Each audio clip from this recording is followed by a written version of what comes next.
전 신혼 초 때부터 시어머니 되는 분에게 쉽사리를 살았어요. 중간에 괴롭힘을 덜 당한 기간도 있었지만 시모와 교류를 하고 지내던 때는 거의 대부분 시집살이를 산 것 같습니다. 그러다 한 사건으로 계기로 시집살이와 시모에게 완전히 해방되었죠. 아직도 그날의 일을 생각하면 분통이 터지는 이야기인데 오늘 여러분들께 그 이야기를 들려드리며 시모를 같이 욕해달라고 하고자 이렇게 나서게 되었습니다. 그럼 바로 시작해볼게요.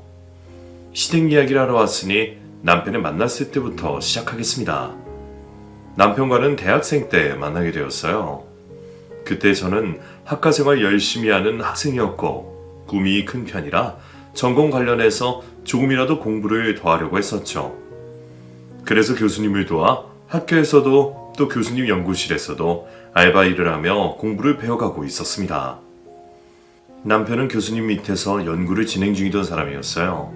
교수를 준비 중이라 교수님 논문과 자신 논문 준비로 바쁜 사람이었죠.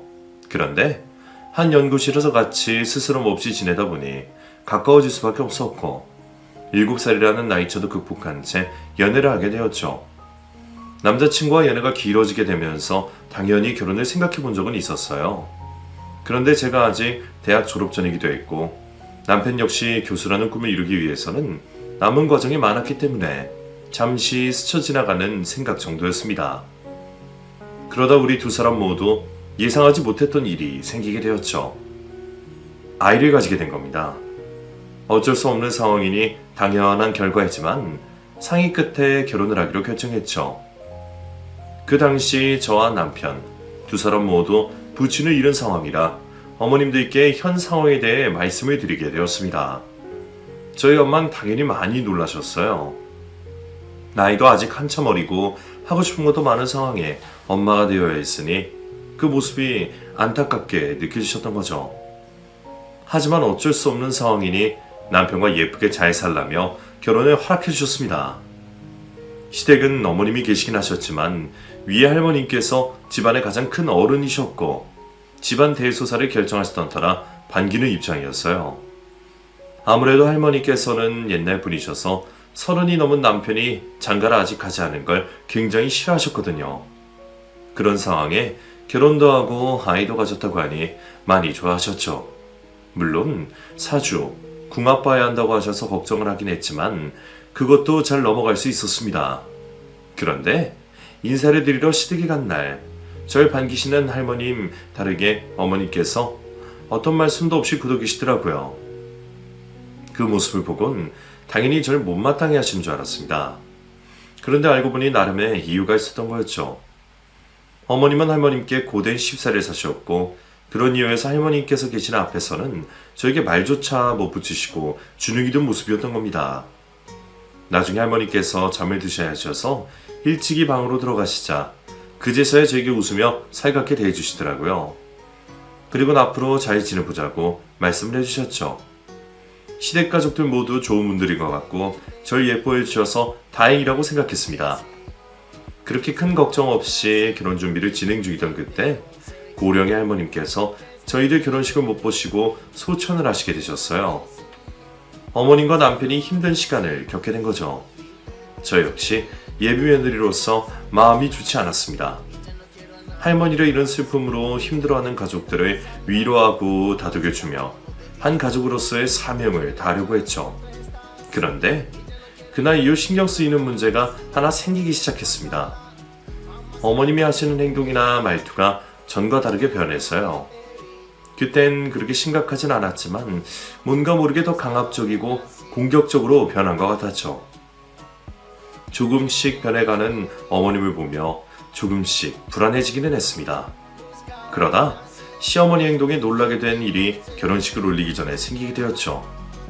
신혼집에 관한 문제였는데 원래 남편과 생각하고 있던 평수보다 더 작은 평수로 가게 되었어요.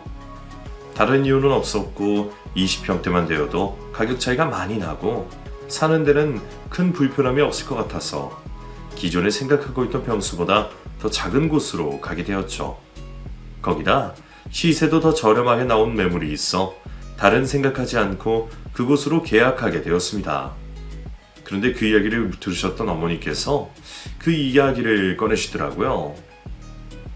동영이에게 들었는데 너희 평수지를 수거했다며. 그럼 돈을 많이 아꼈겠다? 네, 아이 키우고 차근차근 넓히는 게 나을 것 같아서요. 나중에 남편 일하게 될 곳이 어딜지도 모르고요. 덕분에 경제적인 부분도 여유가 생겨서 더 나은 선택이 된 것 같아요. 대충 얼마나 남았니?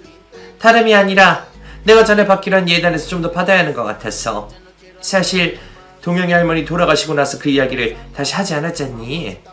이제 할머니도 안 계시는데 내 취향으로 좀 받았으면 하는데, 거기다 여윳돈도 있다고 하니 정성도 좀 더 보고 싶고. 그런데 예단에 따로 할머니께 포함되진 않았거든요. 그건 저희 따로 할머님께 선물을 해드리려고 한 게 있어서 예단은 온전히 시어머니 걸로 맞췄었습니다. 그런데 그게 마음에 들지 않다니 좀 의아했죠. 또 여윳돈을 생긴 걸 가지고 더 정성을 보이라고 하니 좀 그렇기도 했고요. 저 혼자 결정할 건 아닌 것 같아 남편에게 이야기를 하게 되었죠. 그런데 남편이 그 일에 대해 말을 꺼내자 말을 바꾸시는 거예요. 자신은 그런 적이 없다고 말씀하면서 말이죠. 무슨 말이니? 내가 그 정도면 만족하지 뭘 더 달라고 하겠어, 내 자식들에게. 민주야, 너 왜 그런 거짓말을 하니? 아니면 내가 말한 걸 잘못 이해한 거야? 분명 아니었습니다. 그런데 제 잘못으로 넘기시더라고요. 억울했지만 시어머니와 다툴 필요는 없으니까 제가 잘못 들은 걸로 했죠. 나중에 알고 보니 시모는 제가 알아서 남편 몰래 더 얹어주기를 바랬던 거였습니다. 나중에 시모 입에서 직접 그 이야기를 듣게 되고 말았죠. 그런데 시모 입장에서는 제가 고분고분하게 나오지 않아 아들까지 일을 알게 되어 개입을 하게 된 게 마음에 들지 않았던 것 같습니다. 그날 이후로 정말 말도 안 되는 억지와 트집을 잡으면서 저에게 심술을 부리기 시작하더라고요. 전에는 아무 말 없이 넘어가던 것까지 걸고 넘어지면서 말이죠. 그런데 민주야, 너 무슨 띠라고 했지? 내가 저번에 들은 것 같은데 생각이 안 나서. 저 94년생 개띠요. 아, 그래?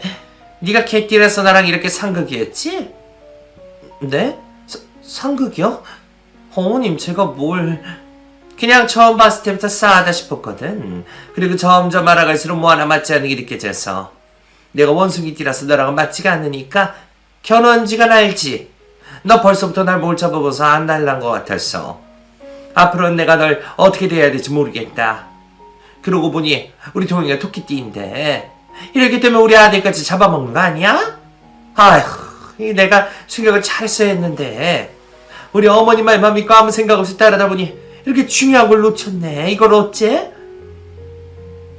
제 입장에서는 시모가 하는 말이 진심인지 진심이 아닌지 알 방법이 없었습니다. 그런데 확실한 건 하나 있었어요. 정말 말도 안 되는 트집을 잡는다는 거였죠. 자신이 태어난 해 띠를 따져가면서 사람들을 만나고 사귄다면 제대로 사회생활을 할 수 있긴 할까요? 거기다 오히려 이것저것 다 확인해 보시던 할머니께서도 저희들 궁합 가지고 별다른 말씀이 없으셨는데 시모가 겨우 띠 하나 가지고 사람을 잡아먹는다는 말을 하는 게 어이가 없었습니다. 그 이야기 하나로 시모가 저에게 어떠한 감정을 가지고 있는지 알 수가 있었어요. 시모의 마음을 알게 되었다고 해서 결혼을 물을 수도 없는 일이었습니다. 이미 식 올릴 날짜도 다 잡아둔 상황이었고 뱃속에 아이까지 자라고 있었으니까요. 그렇게 시모에게 어느 정도 시집살이를 사겠다는 고생을 예상하며 남편과 결혼식을 올리게 되었습니다. 그리고 제 예상처럼 시모가 신혼 초부터 저를 괴롭히기 시작했죠. 방금 말한 띠 이야기의 연장선이었습니다. 시모는 제가 남편을 잡아먹을지도 모른다는 핑계로 집안을 확인하겠다고 막무가내로 저희들 신혼집을 자기 집 드나들기 시작했어요. 어머님, 연락도 없이 어쩐 일로 오셨어요? 내가 전에 말했잖니. 네가 우리 동영이 잡아먹을지도 모른다고. 산이 멍망으로 살아서 사람 피말려 죽일지 제대로 못 챙겨 먹여 굶어 죽일지 모르니? 내가 직접 확인하려고 이렇게 찾아왔다. 왜? 내가 내 아들 아니를 위해서 찾아오면 안 되냐? 그날의 시작으로 시모는 정말 매일같이 집을 찾아오기 시작했습니다. 찾아오는 시간도 매번 달라 항상 불안해할 수밖에 없었죠. 임신한 저로서는 시모의 신혼집 방문이 큰 스트레스로 다가올 수밖에 없었습니다. 찾아오는 횟수 좀 줄여달라고 시모에게 말하고 싶었지만 제가 한 말이 도화선이 될까 싶어서 입을 꾹 다물고 있었어요. 그렇게 난감하던 상황에 남편이 먼저 시모의 방문을 알아차리곤 저를 대신해 시모에게 잦은 방문은 삼가해달라고 말해줬습니다. 뱃속의 아이 이야기를 하면서 말이죠. 시모도 아들이 직접 신혼집을 찾아오는 일에 대해 말을 하고 아이 이야기까지 하니 어쩔 수가 없었나 봅니다. 가끔씩 찾아오고 전화하는 것 외에는 발길을 끊더라고요. 그렇게 뱃속의 아이를 출산하게 될 때까지는 시모에게 시달리지 않아도 되었죠. 출산 이후에도 마찬가지였습니다. 친정엄마가 집으로 찾아와 남은 산후조리마저 곁에서 해주셨기 때문에 시모가 집으로 찾아올 수가 있었죠. 친정엄마가 있을 당시 딱 한 번 찾아온 적이 있었는데 그땐 저희 엄마가 아직 집에 있는 줄 모르고 찾아왔었던 거라 금방 발길을 돌렸고요. 문제는 제가 몸조리를 마치고 친정엄마가 친정집으로 돌아가면서 생겼습니다. 친정엄마가 돌아가셨다는 말에 시모는 저희 집으로 득달같이 달려왔죠. 그리고 밀린 숙제를 하듯이 저를 못살게 굴기 시작했습니다. 잔잔한 시집살이들은 너무 많아서 말하지 않도록 할게요. 심부름, 안마, 청소한 것 더하기, 자기 먹을 반찬, 입까지 말 과자 만들기, 강급싱하는 저에 대한 이유 없는 비하 등등 하루에도 몇 번씩 괴롭힘을 당했으니 다 말하려고 해도 시간이 부족할 테니까요. 정말 가진 시집살이를 당하면서도 누구에게도 제가 당하고 있는 일들을 말 한 번을 하진 않았습니다. 그런데 처음으로 시모가 저에게 한 짓을 다른 사람에게 말하게 된 사건이 생기게 되었죠. 저희 신혼집 장식장들 중에는 미니어처 술이 전시된 게 있었습니다. 돌아가신 저희 아빠 거였어요. 과거 사업으로 잘 나가실 때 아빠가 국내를 돌아다니시며 다녀오신 곳에서 사온 미니어처 술병들이었죠. 아빠는 그것들을 수집하는 걸 취미로 가지고 있으셨습니다. 그것 말고도 하고 계시던 취미와 수집은 많으셨지만 사업이 어려워지고는 기존에 하시던 취미를 그만두시고 값비싼 수집품들은 전부 정리를 하시게 되셨죠. 그런 상황에서도 남아있던 유일한 아빠의 수집품이 미니어처 술병이었어요. 팔려고 해도 돈이 얼마 되지 않았고 자리도 얼마 차지하고 있지 않다 보니 아빠는 그것들을 남겨두시곤 조화수적 과거를 자주 회상하시곤 했죠. 아빠가 돌아가시고 나서는 제가 아빠의 유품으로 소장하게 되었습니다. 그래서 신혼집에도 가지고 오게 되었고요. 그렇게 저에게 남다른 의미가 있던 미니어처 술병들을 가지고 시모는 괜한 트집을 잡기 시작했어요. 맨 처음 신혼집에 온 날 그 미니어처들이 저에게 무슨 의미를 가지고 있는지 들었는데도 불구하고 말이죠. 너 이 술병들은 뭐니? 이거 진짜 술 들은 거 아니야? 그거 어머니께서 처음 저희 집 오셨을 때 설명이 들었는데요. 저희 아버지가 수집하시던 수집품이라고. 아니 그러니까 그게 아직까지 여기 있냐고. 잘못해서 진우가 먹기라도 하면 어쩌려고 그래. 우리한테 간에 기별도 안 가는 양이라고 해도 갓난아기한테 치명적일 텐데. 아직 걷지도 못한 내가 장식장에서도 가장 높은 곳에 있는 그것들을 어떻게 먹는다는 건지 억지를 부린다는 건 알았지만 괜히 대답하면 말만 길어질 테니 그냥 알겠다고 했습니다. 그러자 시모는 그걸로 좀 더 저를 난처하게 하고 싶었는지 말도 안 되는 말을 하더라고요. 네, 안 보이는 곳으로 치우거나 더 조심하도록 할게요. 너 혹시 알코올 중독 뭐 그런 거 아니니? 몰래 여기다 술 치워놓고 먹고 있는 거 아니야? 어머님 무슨 말을. 저 술 못 먹는 거 아시잖아요. 그걸 어떻게 아니? 뒤로 호박씨 가고 있을지. 너 정말 진우 가졌을 때 여기다 입댔던 거 아니지? 괜한 오해받기 싫으면 그냥 버리던가 해라. 애 키우는 집에 술이 뭐 보기 좋다고 전시까지 하고 있어. 자리만 차지해야지. 조만간 내 눈에 띄지 않는 걸 알고 있으마. 시모의 그 말을 그냥 무시하려고 했습니다.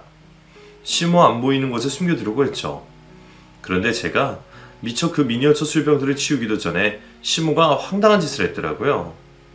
시모가 아이를 맡아준다고 해줘서 장을 보고 왔는데 장식장에 있던 미니어처 술병들이 전부 밖에 나와 있었습니다. 안에는 다 비워져 있었고요. 아무리 작은 술병이라고 해도 워낙 개수가 많아 이걸 전부 다 먹었다고 생각하지 않았습니다. 시모가 기어이 술을 버렸구나 싶었죠. 그런데 시모가 거실 소파에서 술 냄새를 풍기며 누워 잠을 자고 있더라고요. 시모가 그 안에 있던 술들을 전부 다 마신 거였죠. 술에 취해 자고 있는 시모는 인기척이 들었는지 일어났고 저를 보곤 술에 대해 괜한 핀잔을 던졌죠. 뭘 그렇게 보니? 왜? 내가 저 술을 다 먹었어? 이게 내 잘못이냐? 네가 행동을 잘해야 할 거 아니야. 내가 아니라 진우가 먹게 되었을지 모른다는 생각은 안 되니? 그러게 치우라고 할 때 바로 치우지 그랬어. 방귀 낀 놈이 성을 낸다고 시모는 술을 전시해둔 제 탓이라 했습니다. 아빠 유품을 함부로 손댄 행동에 화가 났지만 그냥 참기로 했어요. 괜히 일을 크게 만들고 싶지도 않았고 안에 있는 내용물이 뭐가 중요하나 싶었거든요. 술병들은 온전히 다 남아있으니 그걸로 다행이라 생각하고 없었던 일로 넘어가려고 했죠. 그런데 답답한 마음은 풀리지가 않더라고요. 그래서 친구에게 넋두리 하듯 말하게 되었습니다. 친구는 저희 엄마와 근황을 물어보다 제 넋두리를 전하게 되었고요. 제가 지금까지 시모에게 당한 걸 전부 아시게 된 거죠. 근데 그것도 저에게 내색하지 않았더라고요. 엄마는 제가 말릴 거라는 걸 알았는지 저에게 알리지 않고 곧바로 시모에게 알렸습니다. 그때까지는 싸우자고 간 게 아니라 잘 좀 부탁드린다고 선물까지 가지고 간 거였어요. 그런데 시모는 저희 엄마가 한 말을 믿지 않았고 제가 엄마에게 고자질을 했다고 생각을 했죠. 전 영문도 모른 채 시댁에 불려들어가 한참 동안 욕을 먹게 되었어요. 너 여태 아무 말 하지 않고 내 말 고분고분 들었던 게 결국 이러려고 한 거였냐? 이럴 거면 싸가지 없게 나오지 그랬어. 왜 사람도 못된 년으로 만들어? 네? 그게 무슨 말씀이세요? 이게 끝까지 모른 척이네? 네 엄마가 어제 우리 집에 찾아서 다 말했다. 내가 널 괴롭혔다고? 하기 싫은 게 있으면 하기 싫다고 말을 하지 왜 날 못된 년으로 만들어? 너 그리고 시집까지 온 애가 친정에 별말을 다 한다? 우리 집 한 사람 하기 싫으면 나가. 진우 두고 나가라고. 너 따위는 필요 없으니.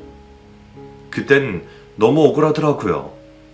제 말은 듣지 않은 시모가 계속 뭐라고 했으니까요. 결국 이번에는 엄마에게 전부 다 말을 하게 되었습니다. 엄마가 친구에게 못 들었던 내용들까지 전부 다 말이죠. 이번에는 엄마도 달랐어요. 선물까지 쥐어주며 좋게 말을 했는데 소용이 없었으니 한번 해보자는 식이었죠. 시댁에 쳐들어간 엄마는 시모를 쥐잡듯 잡기 시작했습니다. 사돈, 같은 말 쓰는 사람이 말을 하는데 어찌 그렇게 다르게 알아들을 수가 있습니까? 내가 화려내기라도 했어요? 잘 좀 부탁드린다고 했잖아요. 그런데 누구 딸 보고 년이라고 불러요. 뭐 집안에서 내쫓아? 나도 내 딸이 이런 대접 받는 거 두고 못 봐요. 그래서 우리 딸 나오게 할 건데 내 딸 당한 건 내가 되갚아줘야지. 이렇게 끝내면 내 딸만 억울한 거잖아. 화가 난 친정엄마가 시모에게 겁을 주며 뭐라고 하자 시모는 입에 본드라도 붙인 것처럼 아무 말도 못하고 얼어 있었어요. 그리고 연신 죄송하다는 말을 하며 고개를 숙였죠. 제가 친정엄마를 말리지 않았더라면 시모는 그 자리에서 쓰러질 수도 있었습니다. 그렇게 엄마가 한바탕 휩쓸고 가니 문제가 싹 해결되었어요. 물론 시모에게서 완전한 해방을 한 건 아니었지만 시모는 계속해서 저희 친정엄마 눈치를 보았고 전처럼 행동하지는 못했습니다. 그런데 그 시간이 길지는 못했어요. 엄마가 갑작스레 쓰러지시면서 병원에 입원을 하시게 되었거든요. 그리고 혼수 상태에 빠지신 지 18일째 되던 날 세상을 떠나시고 말았습니다. 그땐 그 일이 현실같이 느껴지지 않더라고요. 그래서 슬픈 감정도 느껴지지 않았습니다. 놀란 상태 그대로라고 해야 할까요? 엄마를 잃게 된 슬픔은 장례를 다 치러갈 때쯤부터 시작되었어요. 이렇게 빨리 떠나실 줄 알았더라면 엄마랑 더 많은 시간을 가졌어야 했는데 그러지 못한 제가 원망스러웠죠. 거기다 결혼을 한 후에도 엄마 마음고생을 시킨 것 같아 죄송했습니다. 그렇게 화장한 엄마를 고향에 있는 바닷가에 뿌리게 되었어요. 평소 엄마가 가지고 다니던 수첩에 유언이 적혀져 있었거든요. 엄만 과거에도 현재에도 또 앞으로도 제 생각밖에 없었나 봅니다. 괜한 고생하지 말라며 화장한 유해를 고향 앞바다에 뿌려달라고 적어두셨더라고요. 물론 그 글을 언제 적었는지 몰랐고 생각이 변하셨을 수도 있었지만 저희 엄마라면 그러길 바랄 것 같았어요. 성묘와 납골 추모함에 찾는 것도 제사를 지내는 것도 전부 다 제가 할 고생이라며 하지 말길 바라셨던 엄마였으니까요. 또 타지로 시집와 평생 고향을 그리워하시던 엄마를 고향으로 돌려보내드리고 싶었습니다. 그렇게 엄마를 고향 앞바다에 보내드리고 돌아오게 되었죠. 정신을 차리려고 해도 차려지지 않는 시간이었습니다. 그때 남편이 힘이 많이 되어주었어요. 육아도 집안일도 남편이 대신 도맡아 해주었고 저에게 다른 말 하지 않고 위로만 해주었죠. 먼저 여행 이야기도 꺼내면서 제 기분이 전환될 수 있게 많은 신경 써줬습니다. 그런데 시모는 그 모습이 안 입고 왔던 것 같아요. 처음에는 모친을 잃은 제 눈치를 보며 가만히 있던 시모가 조금씩 제 성질을 건들기 시작하며 짜증을 냈죠. 저도 제정신은 아니었지만 남편과 아이를 보며 참기로 했습니다. 특히 저를 위해 부단히 노력해주는 남편 때문에 꾹 참았죠. 그러다 보니 시모는 마치 날개를 단 것처럼 행동했습니다. 눈치 볼 저희 엄마도 없자 자기 세상인 것 마냥 저에게 못할 소리를 늘어놨죠. 보통 남편에 대한 이야기들이었어요. 너 요즘은 네가 밥 차리고 집안이라고 그러지? 네, 이제 좀 괜찮아졌어요. 네가 큰일을 겪으니라 말 안 했다만 아무리 사돈이라 힘들다고 해도 할 건 해야지 않겠니? 우리 동영이 교수 되려면 신경 쓸 것도 많은데 너 때문에 매번 들어주고 있잖니. 제발 정신 좀 차려라. 더 잘 될 아이 발목 잡는 것도 이 정도면 된 거지. 얼마나 더 잡으려고 해. 앞으로 우리 동영이 발목 잡을 짓은 할 생각 말고 정신 똑바로 차려라. 알겠어? 그런 말을 듣고도 제가 시모에게 따지고 들려하지 않았던 건 남편이 있어서였어요. 어쩌다 남편이 시모가 저에게 하는 말을 듣게 되면 자기 엄마라고 봐주는 것 없이 매섭게 몰아붙였거든요. 남편이 화를 내면 꼭 시모에게 사과를 받아내곤 했습니다. 물론 시모는 사과를 한 뒤에 곧바로 저에게 비슷한 짓을 했지만요. 그런 생활이 1년 동안 반복되었습니다. 시모는 별 이유도 없이 저를 괴롭혔고 그때보다 눈치챈 남편이 시모에게 화를 냈죠. 그럼 시모는 또 한동안 잠잠했고 그러다 얼마 못 가서 또 저를 괴롭혔어요. 그쯤 되니 시모의 본심을 알고 싶어 왜 나를 이리도 못 살게 하는 거냐고 물어보기도 했죠. 당연히 제대로 된 대답을 들을 수가 없었습니다. 가끔은 말도 안 되는 말을 하며 횡설수설하기도 했고 어쩔 때는 정말 별것도 아닌 이유였죠. 오해도 있어 제가 그 오해를 풀어주면 다시 잘 지내보자는 말도 했어요. 그런데 그것도 진심이 아니었는지 얼마 되지 않아 저를 다시 괴롭히고는 했습니다. 그런 생활을 1년 정도 하다 보면 시모가 무슨 말을 하든 무슨 행동을 하든 그냥 아무렇지 않게 받아들이게 되더라고요. 괴롭힘이 일상이 되어버린 거죠. 시모도 제가 자신이 하는 모진 말과 행동에 크게 동요하지 않는다는 걸 아는 듯 했습니다. 그래서 그런지 별의별 방법을 다 써가면서 저를 힘들게 하려고 하더라고요. 그런데 아들 눈치가 보이니까 아주 심한 짓은 못했습니다. 자기 딴에는 약이 올랐던 것 같아요. 아마 제가 시모 입장이라면 괴롭히는 걸 그만두고 자기 사는 인생에 좀 더 집중을 할 텐데 시모는